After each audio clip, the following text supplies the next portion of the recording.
because she don't want her to see the kids, which I understand why. Excuse me?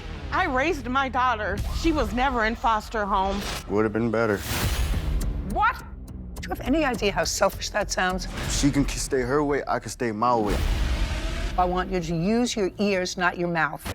Either raises or breeds dogs. What are they called? Bullies, bulldogs. How long have you been either breeding? You breed them like Not breed them, I send them off to get bred, so someone else breeds them. You bought a dog that's the subject of this case, male or a female? It was a male at the time. And who did you buy it from? I bought it off Marketplace. Yeah, so it was yeah. like a, basically, it's a group called Bully Minnesota. I bought it off of there. When did you purchase it? August 23rd. Of this year or a year ago? A year ago, last year. And at some point, just so that we understand the social part of this case, you and the plaintiffs, according to them, have not gotten along. Never. Never. That fair to say? I wouldn't say never, but we do not get along to this point. Do you see your grandchildren? Not any longer, unfortunately. Okay. Had you before this incident? Yes. Really? Okay. This is what your case is about. It is your claim that the defendant, for one reason or another, couldn't keep this dog and gave it to you. Correct. And gave it to you in late May of 2024. Do you remember the date? We was moving, so basically, I had asked someone to try to figure out somewhere for him to go. Was that your only dog? Yeah, it was the only dog at the time that I had, yep. Okay. So what date was it that... We moved into our apartment, I'll say about May 1st. So it was along the lines of April or somewhere near there, like the end of April. Correct. Okay, well, she says it was May that you contacted them about taking the dog. Me personally, I never contacted her because I never got along with her. Her mother. Your mother contacted you? That's correct. Well, that's difficult. Okay. You never had any conversation with him about the dog? No, but I had conversation with my daughter, Courtney. She didn't buy the dog? No. He did? I don't know who bought the dog. Is that right, Courtney? He bought the dog? Yeah, he bought... Thank you. Yeah, he bought the dog, but when I found out that my grandmother, her mother, contacted her and she said she would watch the dog, then I reached out to her to see when we could bring the dog to her or if she was picking the dog up. Okay. And do you remember what date that was? I don't remember the date, but I do have the messages on my phone. Could I see it? Yeah. Well, you just look at your phone and tell me. I asked her if she was gonna take Paco April 22nd, 2023. Okay. And can you read me the messages back and forth? Yes. So April 22nd, I said, "Were you gonna take Paco?" And she replied, "Yeah, when can we get him?" And I said, "When are you able to?" And then the next day, April 23rd, she said, "Today." And then I said, "Okay, I have to do some things after work, and then I can get all of his stuff together around dinner time." Okay, now was that the first message? Because watching a dog, because you're moving, or giving a dog away are two entirely different things. That's what this case is about. I personally never agreed to give him away. That's where the whole confusion came. I got it. So you never had a conversation with the dog's owner about making a gift to you of this dog? I had a conversation with him when he... When? The transfer of the dog. You, with him? Yes, ma'am. Okay. Tell me about that. And me and Charles, as he was getting out of the vehicle, and he was getting the dog cage for Paco, Tank, I looked him in his eyes, and it was a man's verbal agreement. I said, "Look, Charles..." No. Don't tell me what a man's verbal agreement. Yes, ma'am. You said he was getting... Yes, ma'am. He's unloading this. The dog is getting transferred out of the vehicle to me, into my custody. And I had said to Charles, I said, "Charles," I said, "if I take responsibility for this dog, I'm not giving this dog back." He said, "Oh, that's okay, man. We're not allowed to have it at our new apartment. And I have a second child coming in. It's okay. I don't have time for this dog anymore." Do you remember, just a second, do you remember that conversation, sir? All I will say is I don't remember because, like I said, I was in a hurry. No. Let's get back. Did you drop the dog off and exchange it with Mr. Weiland?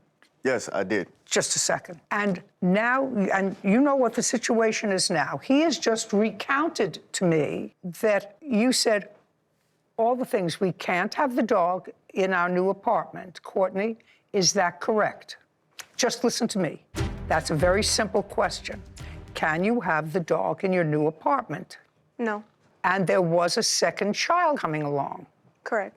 So those things buttress what Mr. Weiland has just told me, that at the exchange, you live in a place where you can't have a dog, so now it becomes clear.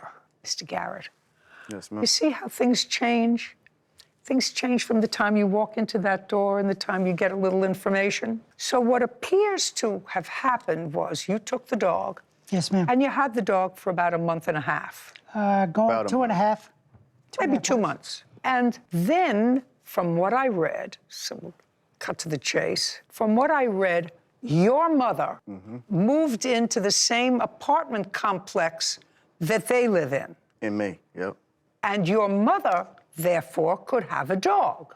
Yes, ma'am. So you decided that it would be best for the dog to go with your mother.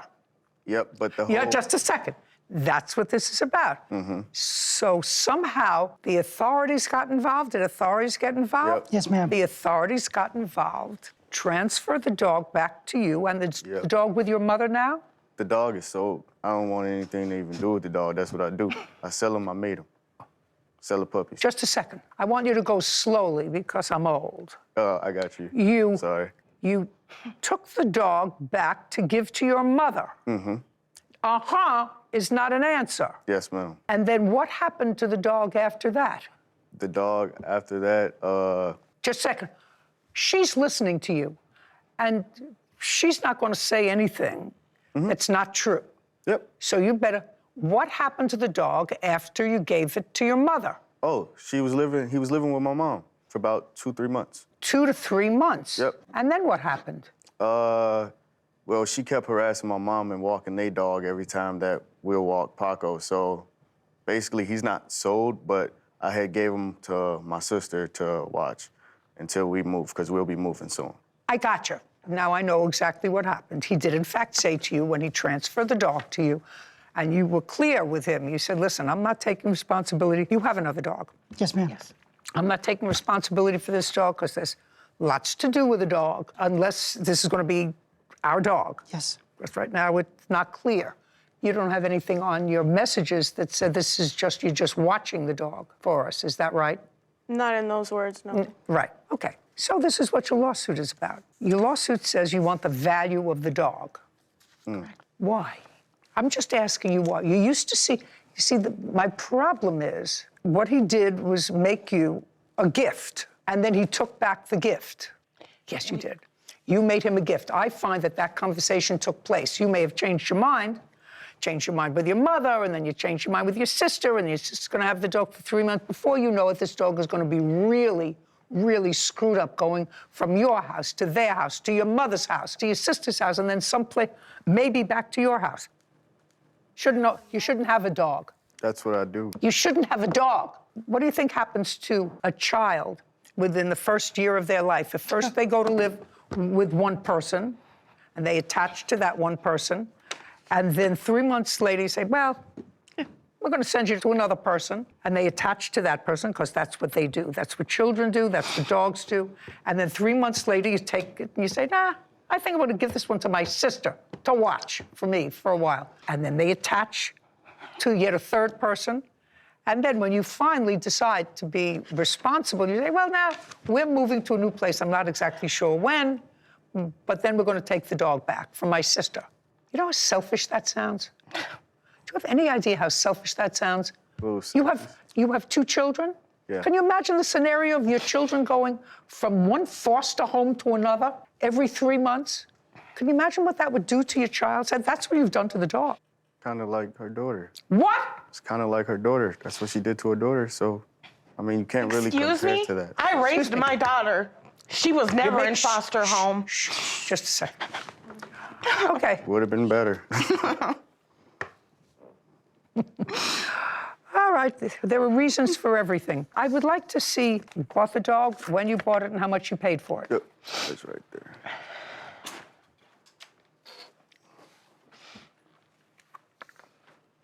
So is it my understanding that you paid $650 for the dog? I talked him down a little bit. What? I talked him down a little bit, negotiated. What did you finally pay for the dog? 500. Now, when you finally were required to turn the dog back over to him, according to what I read, he gave you some money for the dog food and for... Yes, I did. What? Be quiet. Yes, ma'am. How much did he give you? He gave me $200 in cash. Okay, when you got the dog, you took the dog to the vet. Yes, ma'am. You have a vet bill? Yes. I'd like to take a look at it. May I say something, ma'am? When we received the dog, I noticed that the dog was in really rough shape. I I look. understand. I just wanted to elaborate on the dog came to us with double ear infections and everything else, and it stayed in there. Also, if you don't clean his ears within those 2 months, of course it's gonna build up. He was severely dehydrated. Just a second. None of that They is took true. the dog to the vet 2 days after they got him. I don't That's know not what, 2 months. Well, I don't know what they did. So I want you to use your ears, not your mouth. Because I believe he said, well, if you have a dog 2 months, you don't clean the ears, they Yeah, get an yeah. infection. They took the dog to the vet 2 days after they got him. Is not an Yes, answer. ma'am, I'm sorry. Okay, so they gave you medication for both the ears and an infection. Correct. And he gave you $200? Yes, ma'am. What did you do with it? Ma'am, I know what you did with it. You I just... ripped it up, ma'am. Ripped it up in the and heat said of the he moment. don't want it. Okay.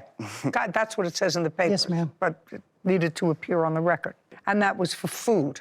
That was for food. Well, the dog probably, in the 2 months that you had, probably spent a couple of $100s for food. It was more than that, ma'am. Maybe. Gift of the dog to you.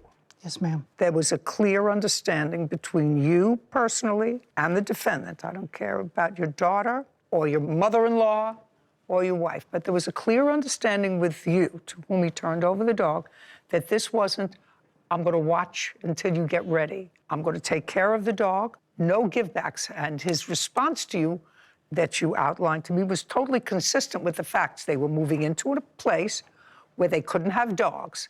Your daughter confirmed that. They still are living in the same place where they can't have dogs. He clearly doesn't like you, and clearly you're not crazy about him. So when opportunistically his mother moved from where she was living into your complex so she could have a dog, he said, I'm going to give the dog to my mother rather than them. Yes, ma'am. She kept it for a while. Now, so you're entitled to what he paid for the dog. And he paid $500 for the dog. That's what he said. So that's what I'm awarding you for the dog. Plus the vet bill, which was $195. Now, you say the rest of your complaint is about filing a false restraining order. Yes, ma'am. Yes. Did you file a restraining order against them? I never filed one, so I don't even did. know where that You came did? from. Just a second. You filed a restraining order against your parents? Parent, he's not my father, but yeah, Against your mother? yeah. You filed a restraining order, but you're not a party to this proceeding. No, this is, it doesn't have anything to do with the dog. This is just simply because you won't know it's just adds on. Just a second. The last part of your complaint is filing a false report that caused a temporary restraining order to be issued. Yeah. But he has to be the one that filed the false restraining order. He did. Okay. He did? Yes. Yes, he did. Well, then let me see what he did.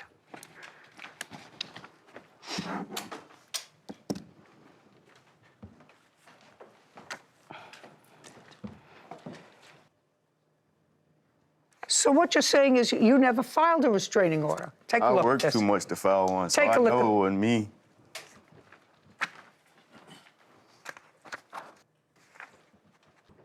Yeah, I never filed one, so That was when I. this is when she filed it. I never personally filed one. And I even told them I don't want to be a part of it, so I don't even know why my name's on here. This is between her daughter, and my mother, and May my I see children. that, please? That's nothing to do with Yeah. me. So I don't even know why my name's on there. Well, I'm looking at the signature on the signature page of the restraining order. Oh, yeah, that's your signature. I never knew that I was even on a restraining order. she can stay her way, I can stay my way. I don't need no restraining order, so I don't even know how that came about. But I know with her and her daughter and my 2 children, that's probably why, because she don't want her to see the kids, which I understand why. You are Charles Garrett, aren't you? Yes, ma'am, I am. Okay, and this is Charles Garrett, petitioner against Tara Weiland. And even if it's not one, 6/6/2024. that's the day we got Paco back, yep. What happened with this case? It was lot. dismissed. He never showed. But if possible, I am going to file another one, so I ain't even got to deal with none of this no more. You filed this Well, one, no, sir. it wasn't dismissed. Ours got denied, so then we petitioned it to see why it He got signed denied. this. He filed a petition. This is his signature. He filed it June 18th, 2024. I don't remember signing that. Well, so listen, if you need a psychiatrist or a neurologist, that's not my problem. You filed it, you outlined. I mean, nobody could make this up, fool. I might have. I don't recall, though, so. Right. Did I you know hire personally an I never attorney? filed it, Shh, so. well, be quiet. Did you hire an attorney? No, ma'am.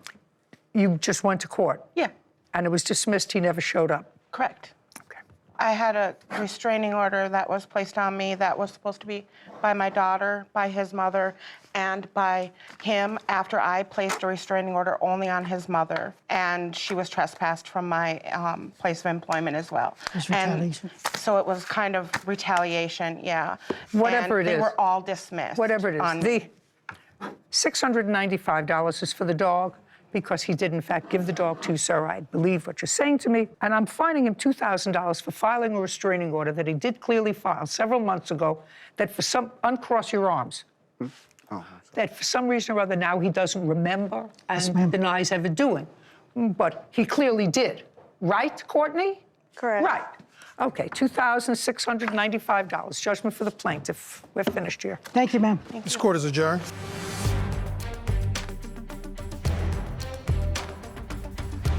She should never got nothing, but it is what it is. I mean, I can't fight with it. I'm just happy that they happy now. I'm very grateful for her decision. I filed it on my own reasons because I don't want her to keep harassing me or my children, and I just don't want any connection with her anymore. Just very hurt that my daughter is still bullheaded. Just leave me alone. That's all that is, man. It's in God's hands, and faith will bring us together. Sarah, the first one was irresponsible people should never be pet owners. And, you know, certain dogs, in my opinion, have potentially dangerous tendencies if they're not raised appropriately, physiologically. And this man bought a pit bull and has transferred it from one person to another. So it's been, it's bonded and then taken away. It's bonded and then taken away. And you wonder why an animal gets crazy, acts out after being, certainly I believe the dog was treated well with the plaintiffs. They cared enough about it that within 2 days they Brought it to the vet. they took it to the vet. They felt that the animal wasn't appropriate weight, that it was annoyed in the ears. They spent money, clearly in anticipation of keeping the dog. He's just not a nice guy. It was so funny. My feeling when I looked at the papers and what actually happened was so totally different. It was You just never so- know what you're going to get until they're you in know, front of on you. paper it seemed pretty clear, but then as the story unfolded, but your initial impression was, so, you know, you can't judge a book by its cover. Got to get the information out first. And the second part of that case is so sad because the daughter had clearly allowed her parents, her mother, to see the grandchildren up until the time of this incident. It's just unfortunate that, not that a dog isn't important, but something as small in comparison to a grandparent's relationship with a grandchild, as small as a dog and its ownership, could ruin that relationship for both of them. Yes, but Courtney told the truth. I wanted to say to her, whether it's true or not, 25 years from now, you're not going to know the person standing to your immediate right. And that would be the father of her children. But that person's always going to be your mother. Choices. It's all about choices. It's all about choices. Well, the kids and that's certainly that poor dog is suffering as a result of people's poor choices. That's unfortunate. Watching this case, I don't feel entertained. I feel uncomfortable because this wasn't really a legal dispute. This was a situation where adults kept making decisions without thinking about the consequences for anyone else involved. At its core, this case shows what happens when responsibility gets passed around instead of owned. The dog was never the real problem. The problem was instability. From what came out in court, the defendant clearly handed over the dog, knowing they could not keep it. New apartment, new child, no allowance for pets. And when the dog was transferred, there was a clear verbal understanding. If you take this dog, it's yours. No taking it back. That matters. Because when you give someone something under those conditions, you don't get to reclaim it later just because circumstances change again. What disturbed me the most wasn't even the dog being moved. It was how casually it was treated. Passed from one home to another, bonded, separated, bonded again. That's not how living beings should be handled. Dogs don't understand temporary. They understand attachment. The judge was right to call that behavior selfish, because it was. Not malicious, but careless, and carelessness still causes harm. The restraining order part made things worse. Whether it was retaliation or confusion, filing legal actions without clarity, especially when family and children are involved, only deepens conflict instead of resolving it. That kind of escalation leaves lasting damage long after the case is closed. I also want to say this clearly. This wasn't about villains and heroes. It was about poor judgment on one side and clearer responsibility on the other. The plaintiffs acted like people who believed they were taking permanent ownership. They took the dog to the vet immediately. They spent money. They adjusted their lives. That shows intent. The defendant, meanwhile, kept changing direction, denying memory, and minimizing actions. That doesn't make someone evil, but it does make them unreliable. So I agree with the judge's decision. Not because the plaintiffs were perfect, but because stability matters. Accountability matters. And once you give responsibility away, you don't get to reclaim it when it's convenient. This case is a reminder that commitment isn't just words, it's consistency. And when consistency is missing, everyone suffers, including those who never chose to be part of the conflict. That's my honest reaction. If you appreciate calm, real reactions like this, not yelling, not exaggerating, support the channel by liking, commenting your thoughts, and subscribing. Your support is what allows conversations like this to keep happening.